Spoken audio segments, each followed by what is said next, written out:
Welcome to Sin City. The city of dream, the place where you can be the best of you, Jane says in a sarcastic tone, as she walks past the well-lit billboard in the otherwise dark street. The contrast between the billboard and the surrounding is so big that it almost felt otherworldly for it to be there. It is a huge billboard after all. It's nothing fancy though, not more than a picture of a man who's smiling as wide as he could, as in a model dozen dental commercial. Beside his enormous portrait is just some generic-looking tall buildings. Like I said, nothing fancy. It's ridiculously clean though compared to the dusty street. The mayor seems to have some obsession about cleanliness, at least for his portrait. Jane looked on with disgust as the nearly dustless surface caught her eye. She can only imagine how the people who cleans it must feels. Whatever you say, chief, the city sure looks dead enough to me though, Jane mumbles. As she walks past it, she doesn't exaggerate though. The dim lamp post, pale parchment, and the leaders around. At a first glance, the city sure looks deserted. As Jane continues to walk past the empty and silence-filled street, it's hard to believe that she was just minutes of walk away from the nearby city, which unlike here, is bustling with people. Surely anyone can tell that the different atmosphere between two. Sometimes, even people who lives in here feels like they have traveled through times, not to mention dark alleys along the street. The 90s neon light certainly doesn't provide much vision, much less security.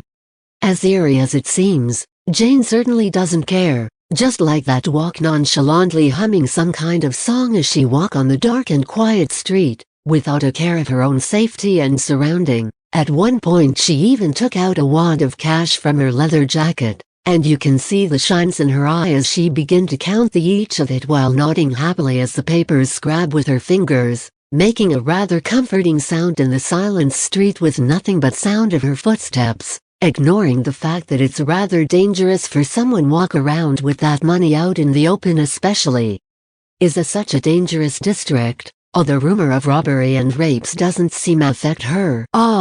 So it's what it felt like to have a pocket full of cash. Seriously, I can get addicted to this feeling, Jane continues whilst laughing. What a strange old man though, paying so much for an easy job like this. Talk about fee disparity, Jane chuckles as she speaks out loud. She never thought that the old man from evening would pay her this much for just couples of photos of his old lover. Old people sure do have some strange obsession, Jane mumbles as she continues counting the greenback even more spirited, while licking her finger time to time, as the cold air drying her finger, making it rather hard to count the money.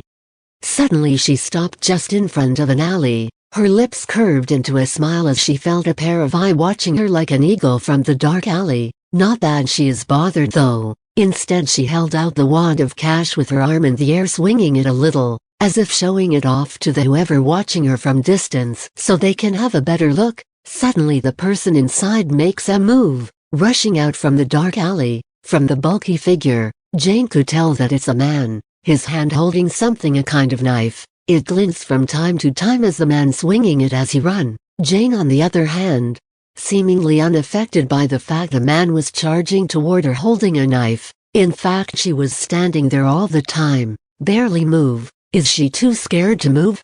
One might is seeing her action. Yet if you can see the face of her at the time, you probably will think that this is not the case. Instead of the face of fear, her face looks somewhat excited, her eye looking at the man expectantly as if waiting for him to charge and swing his knife at her, despite the fact that she was unarmed and alone. At one point she even smiles and closes her eyes, mumbles some inaudible words as the sound of heavy footstep quickly filled the air.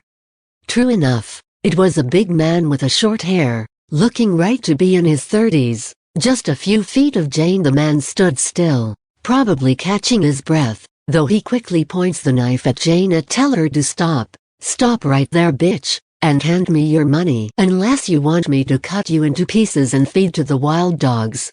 The man tried to sound as intimidating as he could despite the fact he was still panting from before. Jane chuckles. Do I look like I'm moving to you? Look.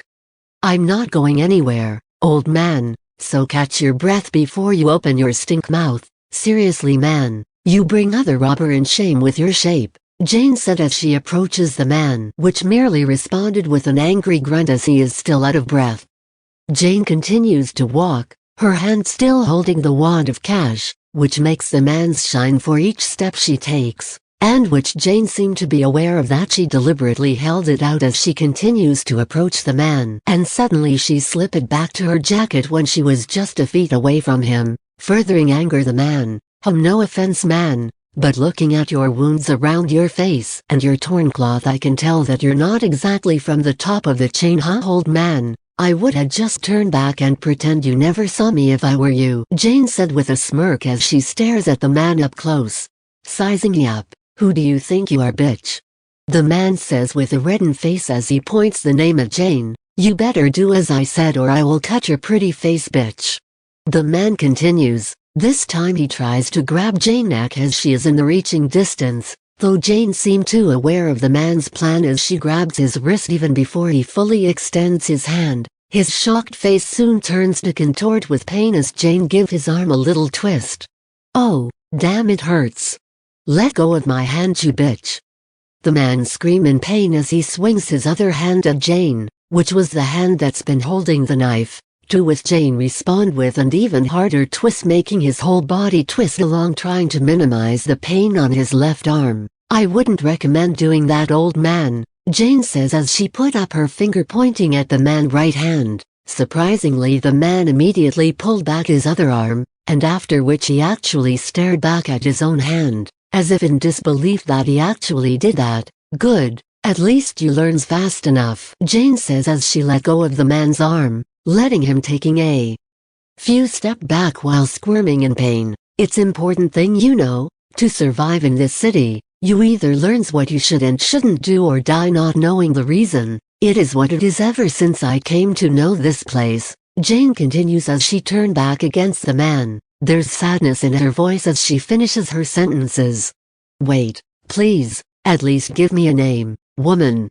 The people with me will kill me if I come back empty-handed. At least give me something I can give them. Jane burst into laughter. So, you think I should give you my name so you and your boss can come after me?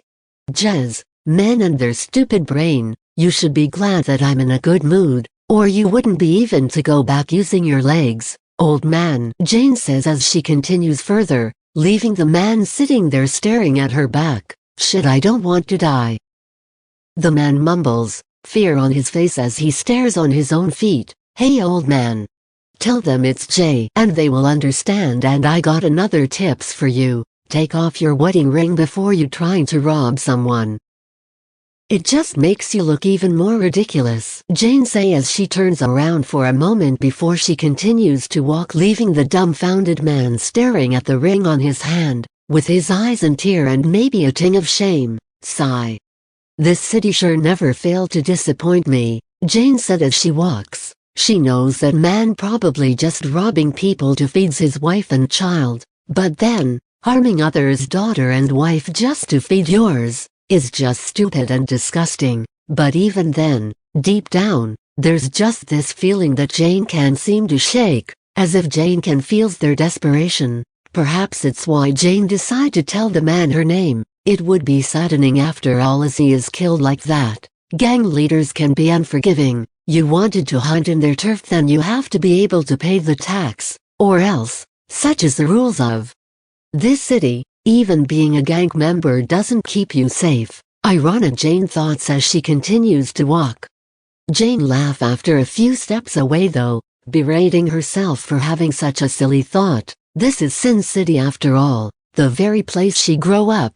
It's always known to be a dangerous city, but still, you can't deny that these days. The city been getting worse though. To be fair, this city was never been a good place for people to live. Even years before, when Jane was still a kid, lurking around searching for scraps of food and stuff, this city was already a chaotic place. Crime and gang rapes are running rampant, though it's not until now that the level of violence has become intolerable. Back then, robbery and murder are done in a deceit way. You heard and saw people disappear, but you can't really find the bodies of the victim. Now the garbage disposal people would be surprised if they didn't find a body snuck into those garbage's deposits. And also, year ago the streets were filled with children, homeless children. They are running around, picking picks, stealing things and stuff, yet most of them are able to make it to adulthood despite those rough conditions.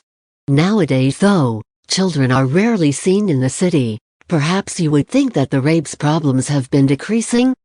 No, in fact, it has been getting worse since then. It's not uncommon to hear the cry of women in the dark alleys. There are even reports of women getting raped in broad daylight. Sometimes, it's just matter of time before something like that to happen for women who've been living here. But why are there no more homeless children, like years ago, you ask?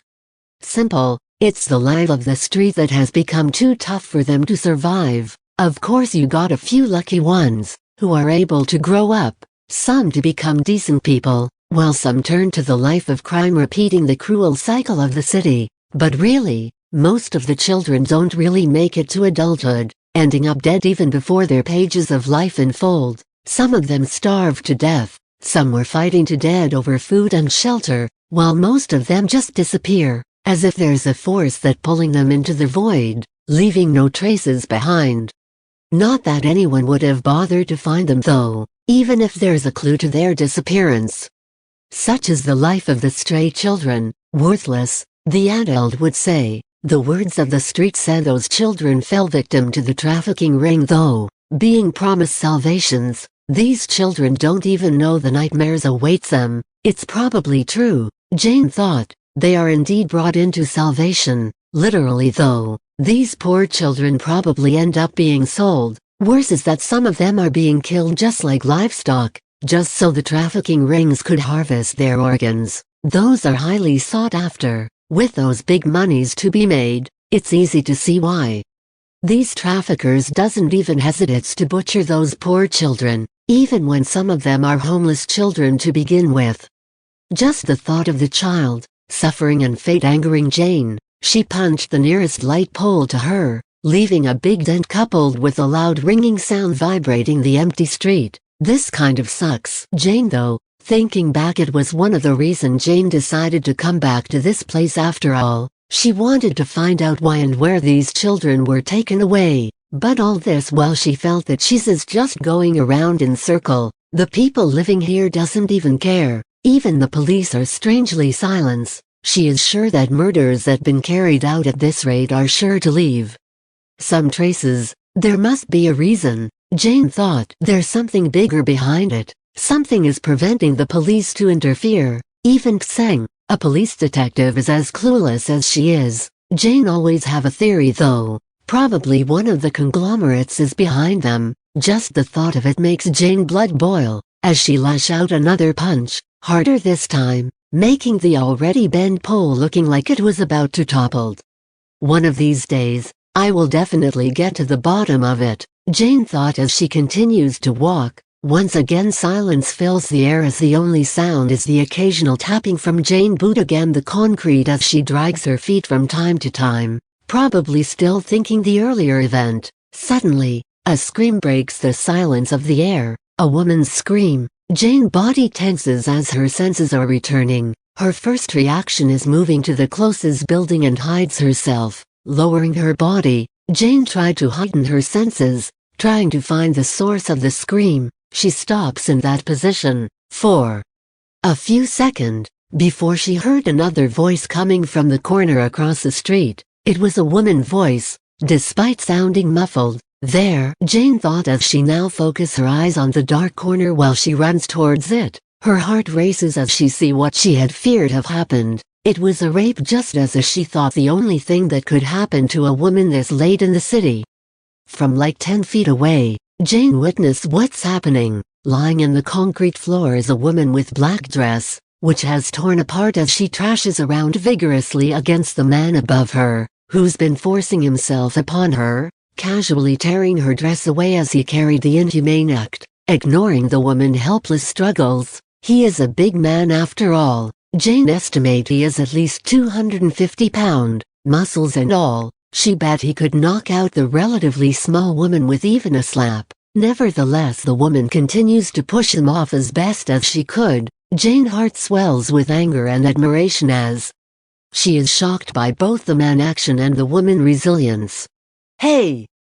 Jane calls out to the big guy as she is now only a few feet away from them. Now Jane is now able to see the woman's condition up close. She can only guess the fear and the pain she felt as she is surrounded by not only the big guy, but also 3 other sinister-looking men not far behind them. Those men was too busy ogling the woman as they cheer on their big buddy who continuously ravishing the woman. All of them are armed with at least a knife, Jane thought as she observed each of the men. Their wardrobe of choice is kind of too much for men who is merely looking to prey on a single woman, even with this city reputation. These are not your average rapist, Jane concludes as she turned her attention back to the woman. Jane was so focused on the others that she didn't even realize that the woman is looking at her all the while, and it was the moment their eye met, for the first time. Her heart races. Jane felt a mixture of emotions as she looked into the woman's teary eyes. In her eyes, she saw fear, pain, sadness and perhaps even rage, with a tint of envious, not only for the man, but also for Jane, as if she felt angry that Jane was merely looking down at her without doing anything to help. Jane was sure that the woman hopes that Jane was in her place instead. Jane couldn't blame her though. They are both young women after all, with the woman probably slightly older than she is. Technically this could happen to either of them. It was merely chance that the woman got here before Jane. The same of thought probably was on the woman's man, that she actually turned back from time to time looking at Jane, even while she continues to struggle to push of the man all the while. Jane was standing still though, her mind races just as fast as her heart. She grits her teeth as she wonders if she should interfere at all. If it's years ago Jane would have confronted these men in a heartbeat, but now after years of misfortunes and bitter experience, Jane learns that things in the world are usually not as clear as they are seen. When you're looking at things hard enough, you can always find that they are more behind how things happens. Deceptions sadly aren't something lacking in this cruel city. Unfortunately, Jane learned the hard way, and there's no way she would fall into the same bullshit over again after all this time, Jane said to herself as she is in deep thought. Suddenly the man shouted at Jane, waking her up from her deep thought. "Hey bitch! What are you dangling there for? You better get out here while I'm still busy handling this little sassy bitch, or you would have prayed that the same thing won't happen to you," the big eyes told Jane in an intimidating voice while motioning Jane to get out of there. "Look at this crazy bitch boys, literally telling us to rape her as well. What do you say boys?" the big guy continues, but this time to his buddy behind him, with them expressing agreement almost in the same time as they all burst into laughter. Jane felt her blood boil with rage as she looked at these men's face, wanting to wipe those creepy smiles of their face in that instant, but still she doesn't make her moves yet. Something is amiss, Jane thought. Why would they taunt her instead of trying to grab her along? Perhaps they are waiting for her to act. Jane can only imagine whatever scheme they are trying to pull, knowing full well what her enemies are capable of. Seriously dude, whoever your boss is, tell them that I don't have time for their little games. If they really wanted to do it, then try to do it in a more creative way, Jane said in an equally intimidating voice as she turns around, leaving the men dumbfounded, yet they brush off what Jane have said just as fast and return their attention to the poor woman, who is screaming for Jane to help. "Keep going Jane, it's just a scheme," Jane reminded herself as she fastened her pace. Truth to be told, she is still unsure whether if she did the right thing. There's one thing she is sure though, is that if it's not a scheme, then the woman will not make it until tomorrow. For this city it's just another person in another body bag though. For Jane though it's as if she had killed the woman herself. Still, you can never be too careful in this city. Jane recalled the various dangerous situations she was in just for trying to help people. "Forget about it Jane. Hot bath and coke is waiting for us in the home," she repeated several times in her mind as to convince herself. Suddenly Jane felt a light tugging on her leg which almost made her tripped. "The hell? Who leave a stone here?" Jane thought as she is drawn back into reality, surprised that she is now a few blocks away from the woman. Just then Jane felt the tugging once more, but this time it feels wet. Jane looks down this time, and what she sees next almost makes even a strong-willed woman like her scream out in shock. Turn out it is a little girl, probably no more than 5, trying desperately to hold Jane's leg with her little fingers, which has been stained in red with blood. It's impressive that she's doing it even as she can barely lift her head off the ground. "Hey, what happened to you, little girl?" Jane asks in a concerning voice as she bends down and tries to lift the little girl head off the ground, only to be surprised by the little girl blood staining her hand and sleeve. Jane looks closer, taking a deep breath as to contain her shock. She feels her heart wrenched in pain as she saw what happened to the girl's face. It was a large messy and bloodied wound. Someone must have dragged the poor kid face across some hard surface. Gods! Who could have done this to a little girl like she is? Jane thought as her heart mixed with both anger and sadness, imagining the pain this little girl must have felt all this while. Tears form in the corner of her eyes, as she looks into the little girl's lifeless eye. Her little body is tensed, probably because of the adrenaline flowing through her body. Jane is only worried that the shock and the pain the little kid would feel as adrenaline dissipates. She needs immediate medical attention. Jane continues as she quickly taking out her phone, trying to type in the number of the hospital with the shaky fingers.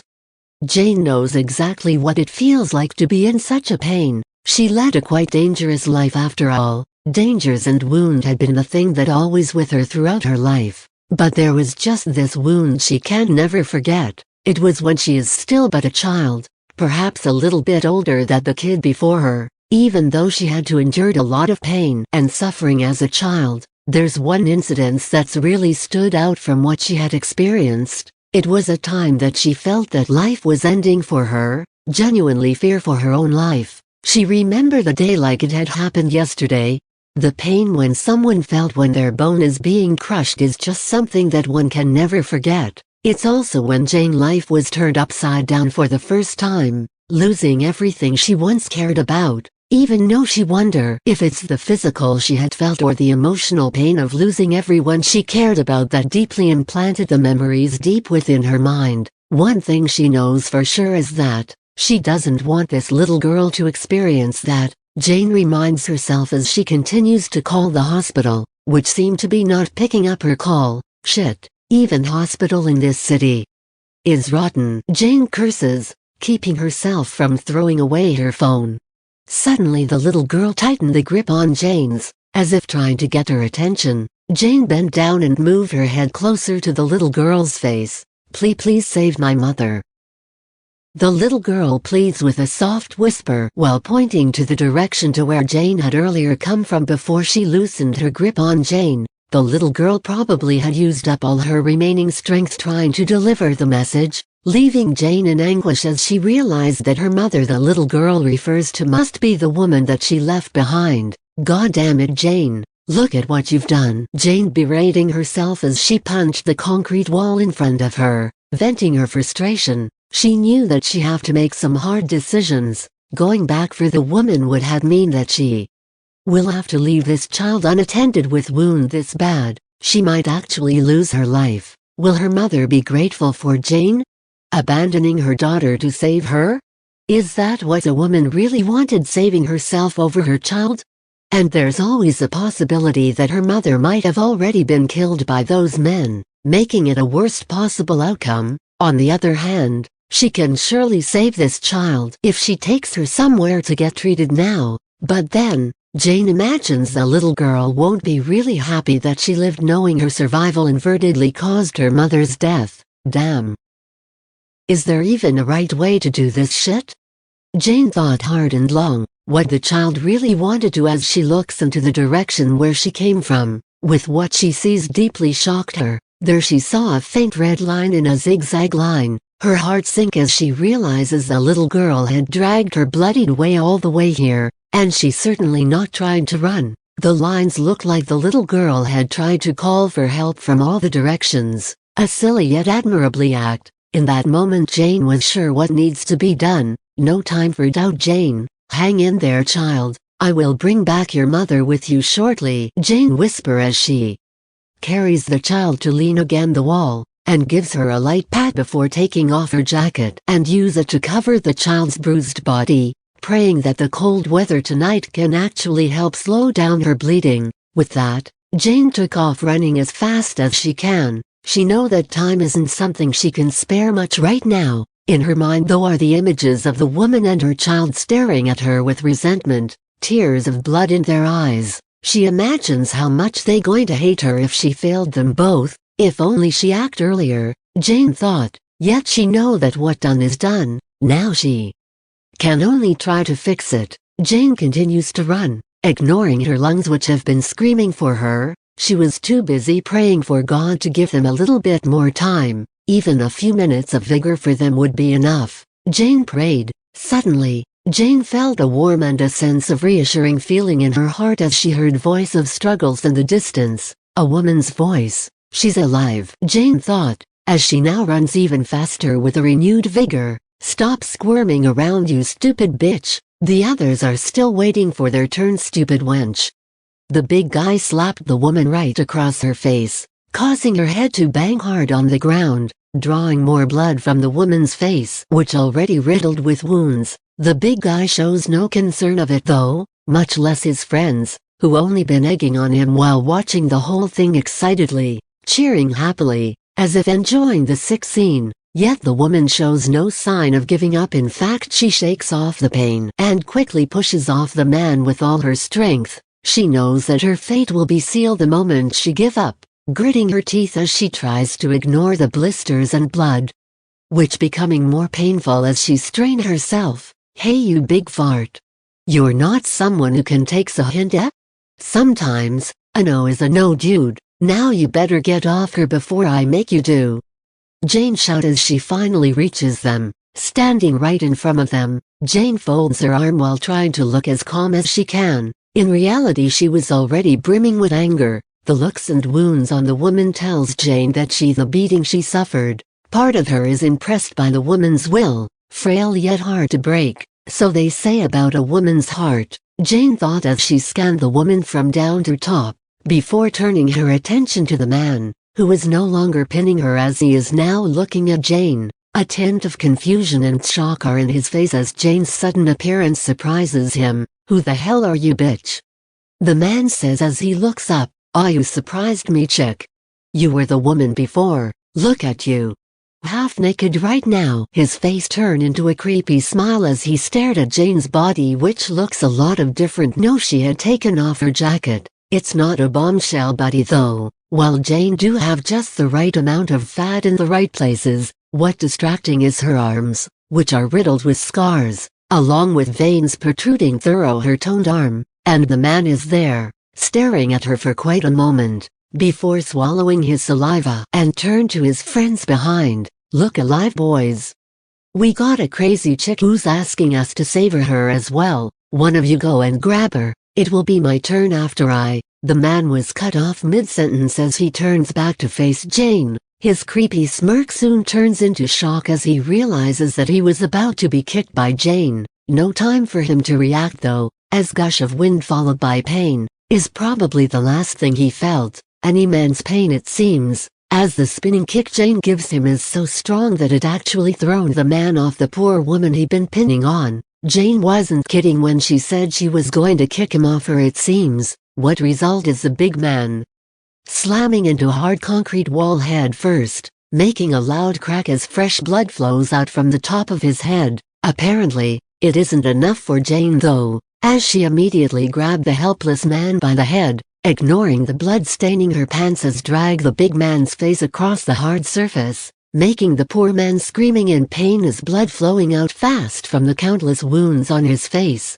And when Jane is finally satisfied, she held the man and kneeled him hard on his face, before dropping his lifeless body like a log, leaving all of them in shock, especially the woman, who is now shaking uncontrollably in fear, avoiding looking at Jane in the eye. Perhaps she now feared Jane more than these men before her. Hard to blame her though, after seeing Jane in action, bloodied cloth and hands full of blood. Even Jane herself is shocked by what she did. by how cruel she acted, and she's certainly not restraining herself tonight. She wonders why. Perhaps it's the images of the little girl. Somehow seeing the little girl wounds and suffering is making Jane remember her childhood, of the memories she always wanted to forget, the day when her life turned upside down. Hurry!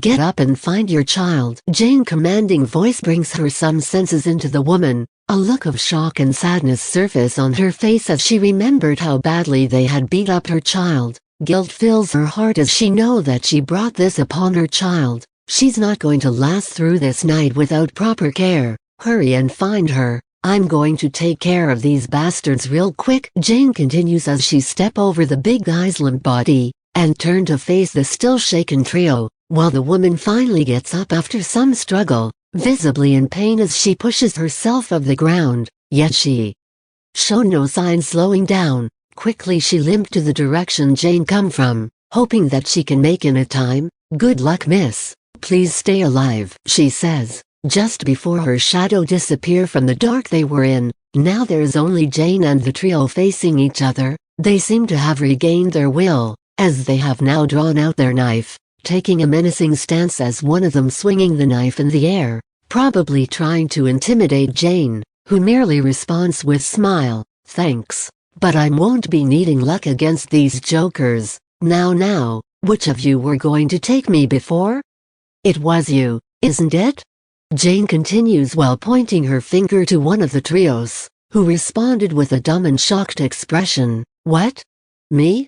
The man blurts out while looking at his companion, confusion in his face as if expecting answer from them. Jez, you're denser than I had thought. It seems I was just pulling your leg, dude. Not that I care to the one who said it anyway. Jane chuckles as she said it, her hand in taunting motion. Why are you doing this to me, you stupid bitch? I will cut off your cocky tongue, the man said as he charges, swinging his knife toward Jane, blinded with rages as he moves like an angry bull. TCH, someone is losing it, it seems, Jane says calmly, her hands still in her pockets even as the man closes in fast. She waits only until the man swung his knife, in a stabbing motion. Only then she moves, expertly dodge the attack with a sidestep, before striking the man's forearm with a well-placed strike. What follows is sound of broken bone and the man screaming in agony. It didn't last though, as Jane finished the man with a knee in the rib, knocking the man unconscious as he dropped down. Beside Jane, mixture of white foam and blood flowing out from his mouth, while Jane simply watches, emotions missing from her face. She then turns to face the remaining two. One of them are visibly shaking in fear, while the larger between the two seem to be undeterred. Scars on his neck shows that this man has seen his fair share of danger. No wonder he remained calm even after seeing how Jane defeat his companion easily. Gripping his knife tightly, the man watches Jane's movement like a hawk watching its prey, and when Jane seemed to have tripped, he wastes no moment and charges ahead, swinging his knife at Jane's throat, going for the kill as he wears a smile in his face, though it's only for a moment. In an instant his smile turned into a shock, which then transitioned into a look of fear, as he felt his knife was just brushing against the air. Turn out, Jane didn't trip, she was just building a moment by bending down. The man can only look in horror as he saw Jane swinging her fist, delivering a clean uppercut to the man's jaw, shutting it with a terrible cracking sound. It was strong enough to launch the somewhat large man in the air for a few seconds, allowing Jane time to finish him off with an axe kick on the head, slamming his limp body so hard on the ground that Jane almost felt sorry for him. Before sound of metal quickly caught Jane's attention, it was the last of the trio. Turn out it was him throwing his knife on the ground before taking off running, knowing he probably won't have any chance after seeing the fates of his two companions. Jane shakes her head and smile. Now, that's unexpected, Jane said as she watches the man running for his life. Under normal circumstance, Jane will just turn back and let the man go. She doesn't really enjoy hurting others after all, bad people or not, but not today, she thought. Letting this man go and call for backup probably is the last thing Jane wants, so she broke into a run too, chasing down the man in the narrow alley. Dodging objects the man throws at her which annoy her rather than slowing her down. She is just way faster than the man that the distance was closed in no time, yet Jane didn't stop the man when she could. Instead, she slowed down herself to a jog. Jane mumbles as she wonders how she should take down the man. A classic leg trip? Or I should knock him over like the rugby player I watched that day? Nah. I got a better idea. Jane suddenly smiles, her eye brimming with excitement. It seems that she thought of a more dazzling way as she increases her speed once again, this time with a huge burst. Within seconds, she was right behind the man, smiling before she jumps, vaulting over the man, before kneeing him in the side of his head midair, knocking his head on the hard concrete wall, dragging his face against the wall for a few before Jane turned over and slammed her elbow on the already stunned man, leaving the poor man bleeding profusely as his body dropped down like a rag doll, motionless even after they both hit the ground. For a second, Jane thought she actually went overboard and ended up killed the man. It was until the man started to groan in pain that Jane realized that he is still alive. Gosh, thought I'm done for. Now let's call an ambulance for these boys before they actually died, Jane exclaimed as she picked up the man's phone and fiddled with it for a few seconds. Alright. Now it's time to head back and enjoy a hot bath, Jane continues as she turns around and prepares to leave. Maybe I can even meet the woman and her child on my way home. She is still worried that they might not survive. Suddenly a glint catches her attention as he walks past the big guy, who is still lying unconsciously but no longer bleeding from his head. Jane bent down and picked up the metallic object. Turn out it's a card. A rather fancy one for a group of thugs even. Jane inspects with a closer look after wiping the stained card, her eyes wide, and her mouth curled into a smile. Whistles, nicely done.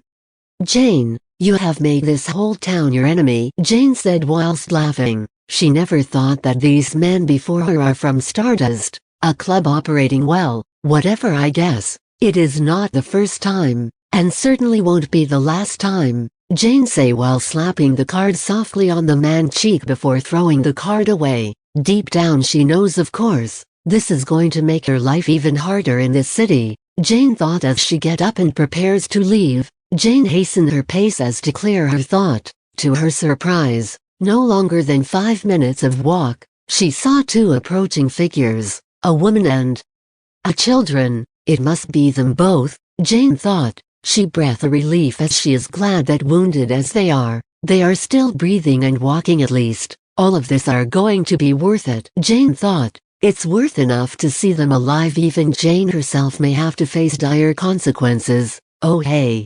You both are still here?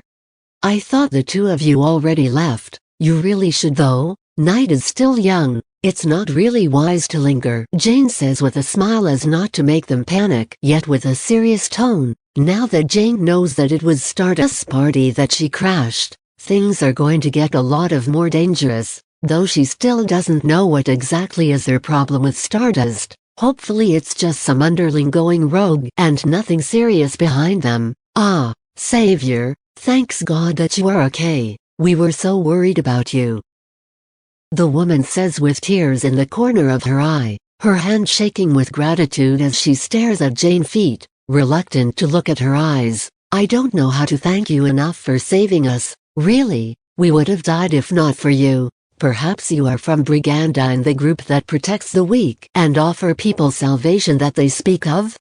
The one who saves the weak and gives them salvation, the woman continues, but now she no longer shivers. Perhaps her fear toward Jane dissipates after seeing Jane up close. Despite her shirt stained in blood, Jane too is a woman like her after all, even younger than she is. Yet the woman can't really understand though. How is this woman before her, not much bigger than herself, can throw the man around? Yet seeing the scars on Jane's body, it's not that hard to imagine what she must have been through, the woman thought as she stares at Jane's arms with its riddles with scars, both old and new looking. What?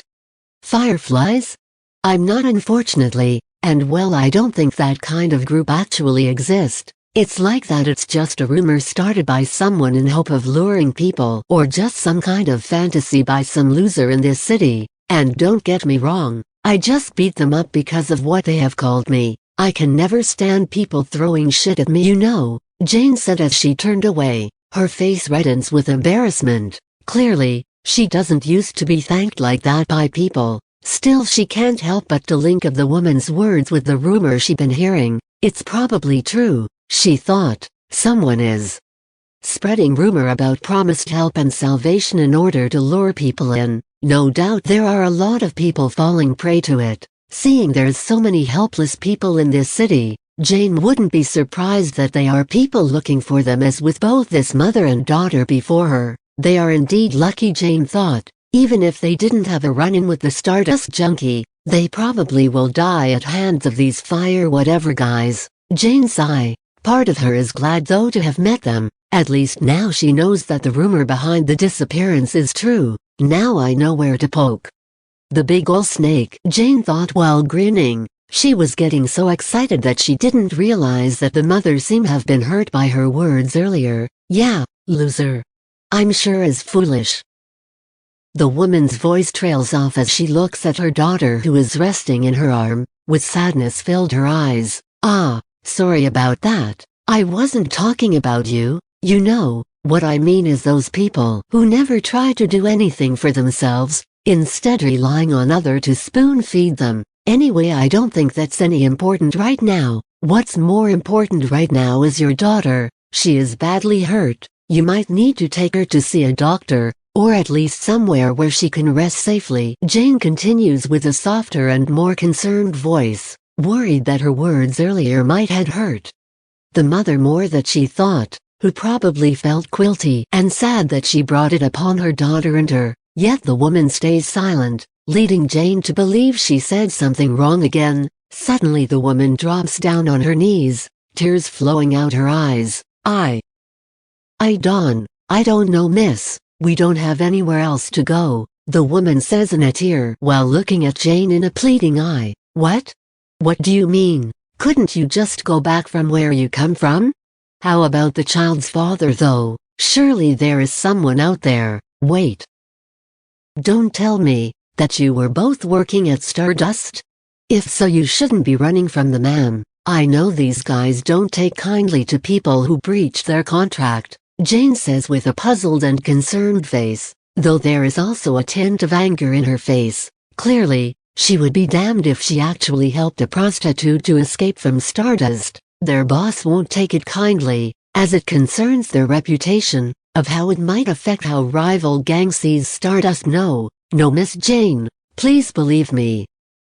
I don't work for Stardust, the woman says while shaking her head adamantly, before she continues to explain to Jane in details. Turn out she had a husband before. Too bad though, like most women of her fate, she was married to a loser, drunkard who never hesitates to raise a hand to both her and her child. He doesn't even care about their lives. In fact, her husband is the one who had sold them to the people from Stardust, probably for a few pack of meth, telling those men that they can do whatever they wanted with the women. Surely his husband won't be too happy that they had escaped, not to mention now the buyer are badly injured. She was sure that her husband would murder them both if they are to go back now. The woman finishes her story as she pleads with Jane to help them, yet Jane remains silent. Either she is not moved by the woman's tragic story, or she is just too deep in thought to have respond. Instead, she merely stared back at the woman with a motionless face.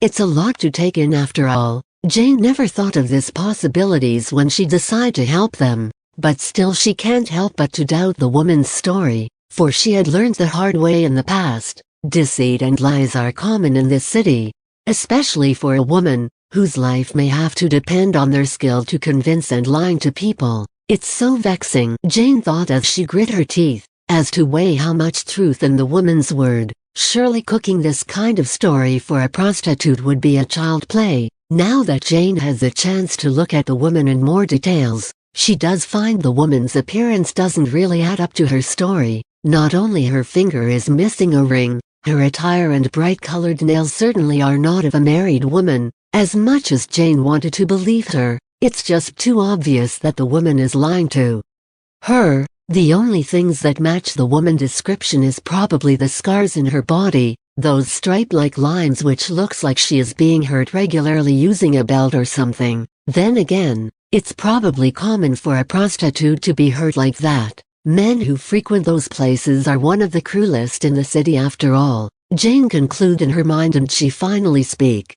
I'm sorry ma'am, I'm afraid that there's nothing I can do about it. You see, I myself is struggling just to keep the water running. I hope that you understand my situation. Good luck ma'am, hope you can find someone who can help, Jane said as she walked away from them, into the direction she was heading before while avoiding their gaze. She is afraid that her heart might waver if she met their eyes. Oh, you can keep the jacket though, it's all that I can offer, Jane said, without turning around, yet in the corner of her eyes, she can see that both of them are kneeling in the ground, embracing each other, as if their heart is filled with so much despair that they can't even keep their legs straight. Mom? Are we going to be okay? I don't want to go back there please, the little girl said softly in an innocent tone, while the woman merely hugs the child tighter. No doubt that very question is also on the woman's mind. No being to answer is making her feel even worse inside. Still, after some moment of silence, the woman finally says, yeah, don't worry my child, Big Sis is going to get help for us here, the woman says as tears flowed through her eyes. To be honest, she doesn't even know why she said that despite knowing Jane is leaving them for good. Jane manages to catch their conversation, though before they are no longer audible. And it seems that the words has great effect to her, even as Jane was already quite far away, she still can't keep it off her mind. She even tripped a few times as she walks. The images of them played like a movie in her head. She even looked back from time to time, secretly hoping that the woman might chase her. Maybe then she will help them. Just a little push maybe. That's what Jane thought as she looked into the dark and empty street behind her. She knows that the chance that they might actually survive is slim now. It would be very bad for them if there is no one to help. Jane knows what it feels like to be living on the street. It was already bad when Jane was young, and ever worse now. Sometimes you have to risk your life, for even a single loaf of bread, just to have the loaf of bread taken away by someone stronger and fiercer than you are. It's what they call a dog-eat-dog world. Those who are weak won't survive, not to mention one who's have to take care of a wounded little girl. That's almost a death sentence for them. Somehow, it's like Jane saved them from a certain death just to push to into a slower and more painful one. That thought plagues Jane's mind as she continues to walk, much slower than she intended to. Though, as if her body is being dragged back by some unseen force, one that comes from her ever-confusing heart, and it's been like that for a while now. Ever since she was betrayed by her friend, Jane always have a hard time to believe in herself and others. She would constantly question what people told her, as if the shadow of their past wouldn't let her go even after what she have to endured. Deep down, she is just afraid that she might make mistakes again, afraid to hurt people around her, afraid of angering mother. But the thing that she feared the most is actually the laughter and looks on the face of people who betrayed and tricked her. It's a look that Jane can never seem to forget. Even after all these years, Jane admit, she still resents the people who did that. It changed her life, and how she sees the world they live in. It's a selfish reason, Jane knows of course. She was once nothing but a little girl living on the street too. If not for her mother, who adopted her in the past, Jane is sure that she wouldn't able to learn about writing, much less becoming a journalist. Such is fate, Jane thought. She always have this thought on her mind, that these world and people lives revolve and changes with even the smallest decision. All these decisions leads to what we call fate, butterfly effect. The word ring and repeats itself several times inside her mind. What if meeting the woman and her child was another fate in the works? Jane thought as she stopped by the corner of the street. What if the meeting was for me to change their fate?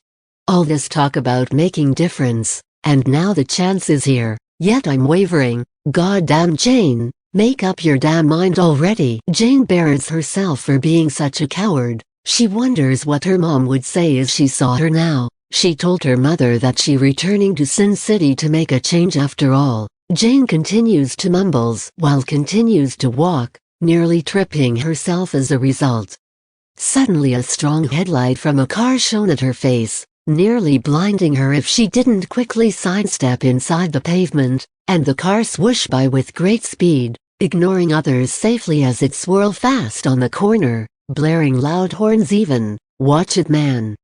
It's dangerous to do that," Jane shouted at the driver after regaining her balance, yet the men inside simply laughed some of the whistling, just to show that they don't even care about what happened to her. The driver did slow it down for an instant though, barely a second, yet it was enough for their eyes to meet. Jane was taken aback by shock. It was the first time she saw his face, but from people's description of him, Jane knew that Aiden himself that drives the car, the infamous boss of Stardust, whose ruthlessness and cruel act spread far and wide through the city. Clearly Jane didn't expect to see him here, not this soon after what she'd done to his man, yet she didn't show any fear. Instead she stared him down, as if daring him to stop, which he don't. Although he did frown for a moment, he didn't expect that anyone dares to stare him down, much less a lone woman such as Jane. He quickly looks away though and instead punched more speed onto his car,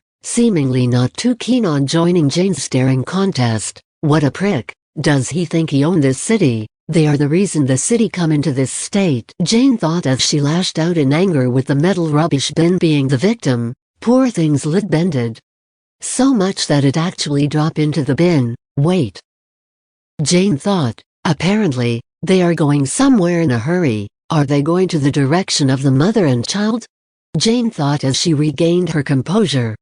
Without much thought Jane broke into a run, back toward where she had left them. She has to be fast. She knows that it would haunt her forever if both of them are killed because of her. After all, it was Jane that beat up those men. She should bear the consequence, not the harmless mother and her child. She prays as she continues to run, not stopping even as her chest started to hurt. Finally, she slows to a jog after she saw two shadowy figures sitting on the sidewalk. The dark alley might have concealed them from Aiden and his gang when to swoop past. "Thank goodness you two are still here," Jane exclaimed as her face turns into a smile, before leaning on the building herself, resting herself as she tries to catch her breath. "Are you all right, Miss Jane? You look really exhausted," the woman says with a concerned face, while trying to force a smile while she reaches out to Jane, trying to support her, despite the confused situation she is because of Jane's sudden return. Though Jane quickly brushed her off. "I'm fine, now is not the time. Hurry, we have to get away from here," Jane said as she pushes herself off the wall. "What is it, Miss Jane? Has something happened?" The woman throws away more question, looking even more confused now. "Listen, ma'am, I don't have the time to explain, but the truth is, I was Stardust's boss and the other heading this way. It won't be long until they find out what happened," Jane explained in a serious tone. The woman needed this info after all. She has to know what is actually going on. Now, where should we go? Jane continues, ignoring the woman who has been shaking in fear the moment she heard the name Aiden. One can only imagine the horror this man has brought to her before. Please, Miss Jane, please just keep my daughter safe for me. I will buy you two as much as time I could even if it cost my life," the woman pleads in a shaking voice, looking at her daughter in tears. She probably thinks to herself that it's the last time she will be seeing her child, before looking back at Jane expectantly, probably hoping that Jane would say yes to her request. It's the resolve that needed for her to have the courage to head back, for her death probably, while Jane merely chuckles, leaving the woman looking more confused than shocked. "Jez, relax will you, ma'am? I didn't run all the way here just to see you die, and got myself into a whole life of babysitting. Now be quiet for a moment will you?" Jane says, before she continues to mumbles while scanning the surrounding. That might works. Her eyes shines as she look into one of the alley. Only God know what plan she might had. "Come on, get kid up. We are going into one of these alley. In this abominable city, these maze light alley is the only thing I hate the least," Jane said with pride on her voice, as if she thought of some genius plan, largely ignoring the women who protest. "Wait, miss, don't you think that it's too easy for them to find us there? And we won't be able to escape if they do find us," the woman says, a protesting tone, just to be ignored by Jane, who merely torn off a piece of fabric off her bloodied shirt, laying them on the entrance of the alley ahead of her, and continues to walk inside, forcing the woman to even runs a little to catch up, with her child held close on her chest. Suddenly Jane stopped and chuckles. Find us, you said? I do. Have they noticed the bloody cloth on the entrance? And trust me, will you? I got a plan, and just so you know, even if they do find us, they would have wished that they don't. You get what I mean? Jane says while gesturing them to follow her as she heading deeper into the alley. The woman, while reluctant, still decides to follow Jane, covering her little child, nose as her face contorts in a weird shape, probably because of the smell as they are inside the alley now. One can only imagine the smell that resulted from mixtures of feces and urine mixed together with the foul smell of spoiled leftover food. Jane looked back while grinning, perhaps finding their reaction to the smell amusing. It's not something anyone can stand brush off after all. Weird enough, the foul smell and damp air actually brings back memory for Jane to when she is still living on the street, just like the homeless living in this alley. Suddenly Jane gestured them so stop right at the split path while she continues on, squeezing few drops of blood from her cloth which she smeared across the damp floor with her shoes as she walk inside. Done, Jane exclaim and smile as she come back from the alley to meet the woman. Now let us take this path instead, Jane says as she gestured them to follow her once again. The woman looks at Jane with a puzzled face, but continues to follow Jane as she carried her child carefully as not to hurt her, careful not to smear the entrance or they might search this part too. Jane reminds the woman as they both continues to walk deeper inside the alley, and after taking a turn, Jane gestures them to sit on the pile of the cardboard which looks like a makeshift bed, probably belongs to the homeless. Now, all we have to do is wait. Come, rest here with your child, Jane says as she sit down on it while gesturing them to follow as she do. Miss Jane, I'm grateful for your help, and I really don't want to doubt you, but do you really think that this plan might work? I can't help to fear that this plan might only lead them to find us faster than it should be, with you smearing the entrance, the woman says in a soft voice. Angering Jane would be the last thing she wants as she is their only hope. While looking at Jane expectantly, waiting for her answer. Your concern is well deserved really. It's a gamble I took with the plan. I can only hope that they are not smart enough to see to my trick. There is always a chance that they might search this part too, but it's always better to give them a hint, rather than let them wander aimlessly. Sooner and later they will scour the entire city, and we will be found after all that. I think it's the best option we have currently. Look at her. Jane pointed at the woman's child who seemed to have fallen asleep, probably tired of all this long night. She's badly hurt and needed treatments. I doubt we can go very far with her in that state. Jane continues while returning her gaze to the woman. She knows that the woman must be worried sick, as she'd been clenching her other hand the moment they entered this alley. Jane reached out and placed her hand on the woman's shoulder, trying to ease her fear, as she continues to speak.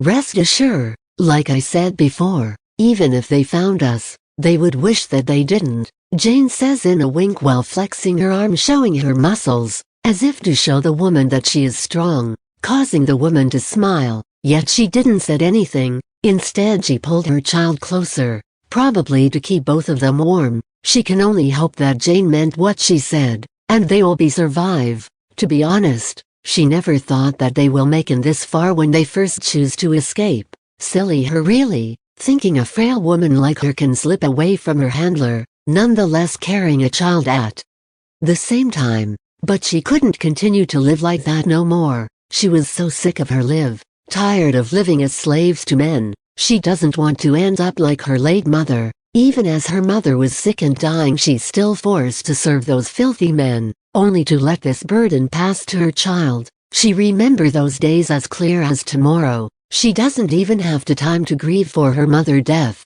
as she soon have to serve as her mother's replacement, used by men as they please, men capable of doing terrible things to a child, like she was. Thinking back, it was the darkest point of her life, even.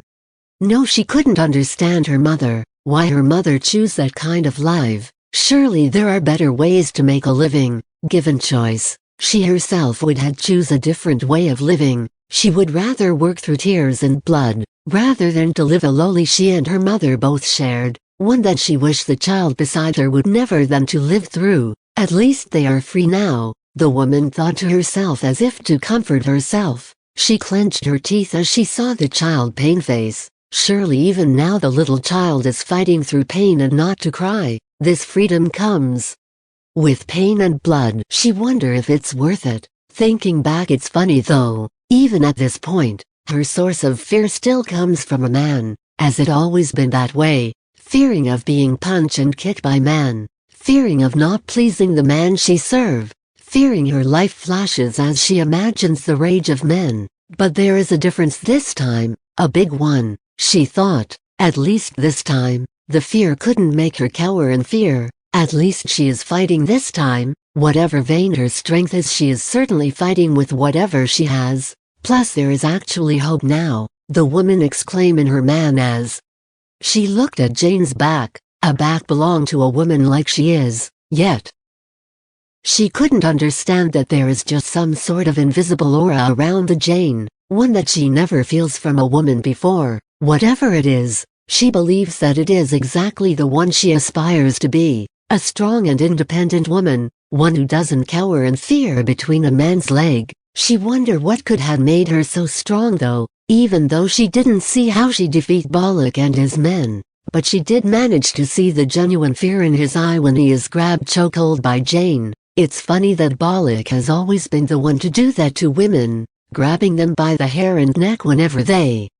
don't listen to his demand. Seeing him experience that himself is both scary and fascinating. She is lucky to have someone capable of doing that to a man on her side. She is in good hands, she knows, even as the situation now don't really look good. She believes this woman before her meant every word she says. They will survive this. Not that she actually have any right to doubt her though, knowing full well that both of them are supposed to die if not for her saving them. Even the very rumor which is the reason she took this risk in the first place are supposed to get both of them killed though. Had they actually made it? Suddenly Jane turns around and said, "Go, take your child and hide behind there. I think they are already here. Stay quiet and be ready to run when I ask you to," Jane says in a soft whisper while gesturing the woman to hide behind a pile of old clothes not far away from them, while she herself moved closer to the corner, pressing her body against the wall as to not reveal herself.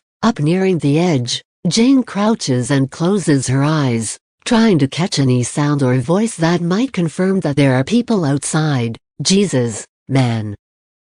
Did you saw what happened to Bollock and the others? Damn, that was tragic. They are so badly beaten that I couldn't believe what I saw. Seriously, it's hard to imagine that a single woman and her child can do this to them. Turn out she isn't that much of a pushover we imagine she is, right, buddy?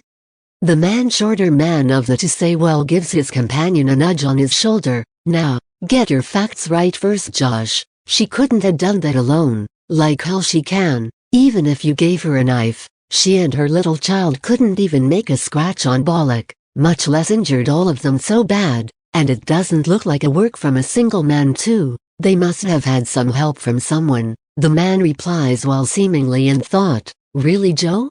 Who do you think it might be? Josh asks again immediately, leaving Joe shocked as he seems to not expect that question from him. Nevertheless, Joe still answered to his companion. Shh, come closer. I think it might be Gregor behind this, Joe said in a soft whisper while making no one else is listening. What?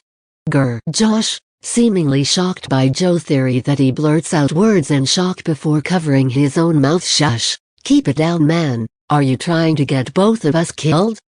Joe said as he nervously dragged his companion away. My bad, man. Just it's too much of a news. Why do you think so though? I know he always have a soft spot for women, but pulling a coup like that seemed too much, Josh said in concerned voice, as if weighing his own words. You don't know jack shit about him, man. If only you saw what he did last time when he is with the womb. Hey, what are you two dwindling about there? Suddenly a voice erupt not far behind them, interrupt their little chat. Are you both here to find the woman and her child, or are you here yapping all day? Come, the voice from bald man, who walks with much sense of authority. Behind him is a blonde and a tall and muscular man. Suddenly the air tense with their arrival, not because of the blonde though. He looks like a singer more than some bouncer actually, with his long pants and such. The big guy or something else though, while the bald guy does have an intimidating looks and aura. The muscular is likely the boss here, his protruding muscled arm and chest looking to tear his shirt anytime, coupled with a huge scar running down his cheek. He looks like a mafia boss straight out of a movie. It is easy to see why the air seems as tense the moment he is in the picture. Ah, that's the man of the hour, Aiden, was it? Didn't expect to see him so soon. Well, he does look scary all right. Guess the rumor aren't exactly exaggerating, Jane mumbles with herself while making a mental note of each of the man. Before sliding back into the hiding again, the duos look weak and lazy, Jane thought, and the blonde looks like a joker here. Seem like only the boss himself and the baldy looks like the threat here. Decisions. Do I take down them here and now? Or picking off the weak is the way? Jane thought as she continues spy on her pursuers, now with only her ears though as not to risk herself being exposed.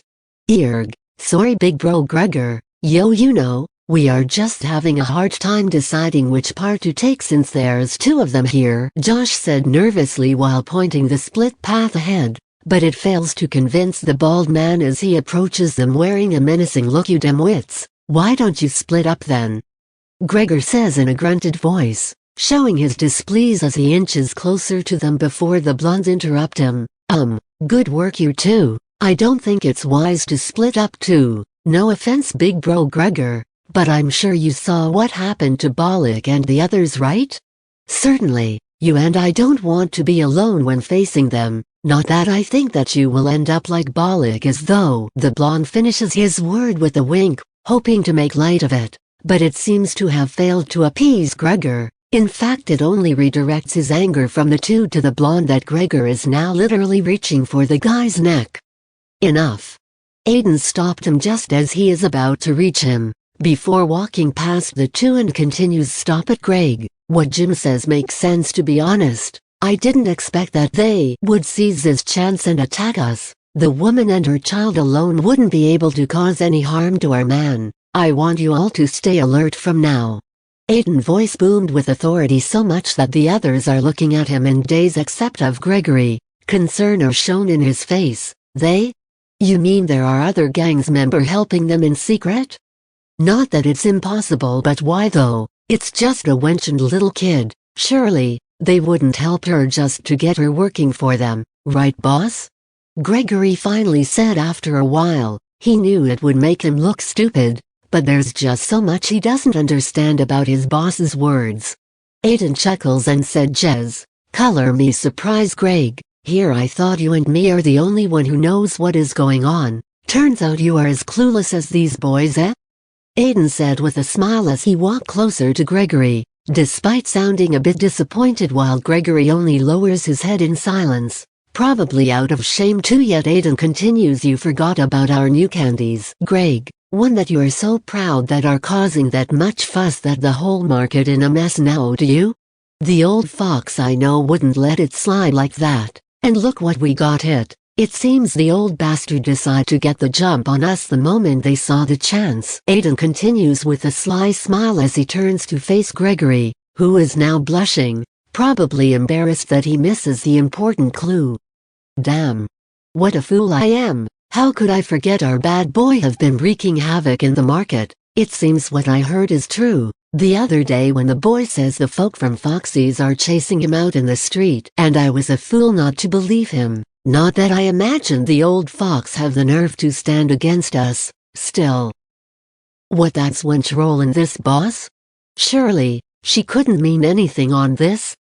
Gregory said as he scratches his head while looking expectantly for Aiden's response, who only pauses for a while and say that's a tale for some other time. Greg, let's just say the woman knows something about it more than most of our boys. More importantly now is to find out where they are. Take a look around, Greg. There could be something, Aiden says while giving Gregory a pat, before approaching the Billy and Josh. So what did you two actually find, other than this obvious fact? Aiden says as before giving the two of them a somewhat angry-looking look shortly, while asking himself why would he ask them in the first place, knowing full well that these two probably don't know about anything, evidently shown on their dumb face. TCH. Shitty heads as always. Aiden frown. Suddenly Gregory call out, "Hey boss, take a look here, I think it belongs to them," Gregory says while handling Aiden a patch of torn fabric with stains of blood. Pride shown his face as he looks at Aiden's satisfied expression. Dependable as always, my man. I know you are different from these snobs, Aiden said while smiling at Gregory. Before giving the duo, he rolled his eyes to the duo and continues to speak. Come on, gather around, boys. The little bitch is wounded, as you can see. There must be other traces, blood or anything. Now go look around and report to me if you find anything strange. Aiden commanded with a powerful voice, and the boys immediately scoured around like hungry mice, all except Gregory, though. It seems something else is on his mind. Boss, don't you think it doesn't add up? I mean, how could they be wounded if foxies are with them? Maybe it's a trap set by someone? Gregory says in a whisper as not to anger his boss, while Aiden merely responds with a smile and say, with a smile, you mean to say that women are scheming to fool us? Come on, Greg, it's not like you to lose your ball. Greg, ease up there. I know the bitch is as stupid as a woman can get. As for foxies, I doubt they would risk an all-out war. I bet they will turn and round the moment they saw us. So just go and find out where they actually went, Aiden says while turning around himself, probably to look for any clue too. But then suddenly one of his men started to jump and shout excitedly, I found it. I found it, boss. Turn out it is Josh, screaming and jumping happily, only to be berated by Aiden for making such a fuss. Keep your voice down, you idiot. Are you trying to let everyone hear that we are here? Now what did you find, shithead? Aiden shout while grabbing Josh by his collar, lifting him up in the air, leaving poor Josh shaking in fear while covering his mouth, fearing for his life, only until Aiden let him go that he regains his senses and said, blow. It thinks it's their blood, boss, Josh says, still shaking, while pointing down to the ground, at a small pool of blood followed by a tiny drop of blood looking like a trail. Aiden looks down and smiles. He turns around to a cowering Josh and said, good work, Josh, finally starting to look like a man, aren't you? While giving a light pat on his shoulder, before he turns back and crouch down, touching the half-dried blood like police would on a crime scene, smiling wider as the blood seems to be fresh. Come, gather around, boys, these bitches are not far ahead. It looks like they are in a pretty bad shape. Aiden asks his man to gather and shows them the traces of blood in the ground, with various response from his men. It starts with murmurs which eventually turn into maniac-like cry. About time we get this party started, Gregory responded as he followed Aiden closely into the alley, with the other followed them from a bit distance. Suddenly they are spooked by the sound of metal clanking coming from behind them, causing Billy to scream in surprise, only to have his face slapped by Gregory. Shut up, will you? Probably some just homeless who makes this their home, Gregory said while looking at Aiden, awaiting his view on it. It probably is, but it could be something else. Billy, Josh, you two go and take a look, the rest will follow me. Aiden commands and turn around, seemingly not too bothered by it. It's different case for the two though. They seem to be unwilling to comply with his request as Josh quickly whined, boss, I thought we weren't supposed to split? What if we met with Foxy's boy in there? They could kill us, boss, Josh says in a pleading tone, hoping his boss would reconsider. However, it seems to them that he had made up his mind, Suddenly Jim volunteered himself. "Boss, why don't you let me go instead of these two? I won't disappoint you," Jim says while puffing his chest, probably as to sound more believable. "You? Why should I? You don't look like much of a fighter though," Aiden says while looking at Jim from top to bottom, and shakes his head. "Now, I'm not boss, but I don't really have to boss. I will just give you the signal if I found them. You know how strong my voice is, right boss?" Jim says in a prideful tone, reminding his boss of how he boasts a powerful voice. "TCH, fine. You don't have to remind me how noisy you can be, but be sure to inform us the first moment you saw them. Now let us continue." Aiden finally concedes after looking at Gregory, who expresses agreement with a nod, and with that, he leaves Jim with the task, while he and the rest continue deeper into the alley. Of course Jane too have heard the sound, cleared and louder than they even, sighing as she turns to the source of the sound. As she had thought, it was the woman and her child who is now apologizing while crying, probably worried that Jane might scold her. It seems that the woman somehow causes the makeshift shelter to crumble just behind them,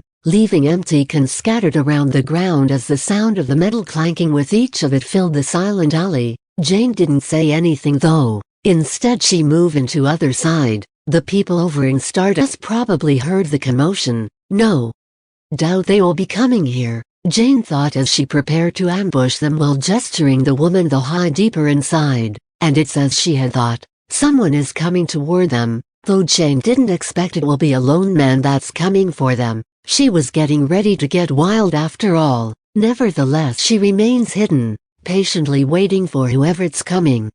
Now, let us see what is the cause of the sound," Jim says while walking slowly toward the other path, pinching his nose as the foul smell of urine and feces gets to him, causing him to cough, trying hard to swallow his saliva. He wouldn't be surprised if there is a rotten corpse lying around. Nevertheless he continues to walk closer and closer toward the edge, taking a peek through the edge, half expecting a corpse to lie on the ground, yet he finds nothing more than some dirty cardboard staked together along with a makeshift shelter, and of course complete with some rotten food and some feces just across it. The sight and smell alone is enough to make Jim puke. Disgusted, he spits into the ground and said, "Bew, some homeless they are, eating and defecating in the same place. Not a surprise for this city, I guess. Nothing worthwhile to see," Jim thought as he considered whether he should continue forward or turn back. Still, he can't seem to shake a feeling that he is being watched intensely though. Suddenly he turns around, feeling that a shadow or sort passed behind him. TCH. It seems that the smell has started to cause me to hallucinate. Jim cursed while pinching his nose as to reduce to smell. He wasn't hallucinating, thought, as he felt a sudden and sharp pain on his neck, followed by a strong pressure on it, causing him to wriggle as he feels himself struggle to breath. Someone is choking him from behind, he realizes, trying to pry the hands off. Jim was so surprised that the skin is soft. It's a woman's arm to his surprise. What's more, he is shocked that the arm doesn't even budge, despite himself pulling it with all his might. In fact, the grip is getting tighter than it was, finding hard to believe that he is being overpowered by a woman whose hand is half his size. "Stop struggling if you want to live, dude," comes a woman's voice. Jim didn't stop, thought. Instead he changes his strategies. He kicked at the wall in front of him, hoping to propel himself backward to crash himself into whoever grabbing him. Shit. Jim cursed as he found himself failed to even push her back, berating himself as he should have expected something like that to happen, blaming himself for his own stupidity. "Nice try," the woman says, annoyance in her voice as she seemed to be not pleased with Jim's little move. True enough, Jim felt a punch slamming into his rib, causing him to drop his knees on the ground while groaning in pain, before finding himself flying ahead, as he felt another kick to his back, throwing him crashing hard into the wall, right next to the feces, yet he don't even realize it as he is too busy groaning in pain. At least he's no longer strangled, Jim though, while trying hard to suck in the air as he felt the numbing pain slowly making him losing his consciousness, though Jane gives him no time to rest. as she planted another kick onto his chest, though it feels like a tug rather than a kick. "You want to die so bad, dude?" Jane says as she increases the pressure on his chest, causing Jim to groan in pain. Still, Jim looks up, expecting a burly woman staring at him, only to be surprised that it was actually quite a charming woman instead, apart from her short hair and fashion of choice, which doesn't look like typical woman. Overall, it's still a decent-looking woman, Jim thought as he stared at Jane's face while wearing a blank expression. "Hey, you listening, dude?" Jane asks again as she moves her log onto her collarbone and press down, followed by making the poor guy screaming in agony as his bones struggle not to break under the pressure, only until he held up his hand that Jane stopped, allowing him to catch his breath. Gritting his teeth, Jim says, Please don't kill me. I don't want to die, ma'am," Jim pleads as he trying to fight back the pain. "Good. Not that I think otherwise though, still. I'm afraid that you still have to have a little sleep," Jane says as she now lifts her leg, preparing to swing it down onto the guy's face, who looks on with shock, desperately trying to cover his face. "Wait, please don't do that, miss.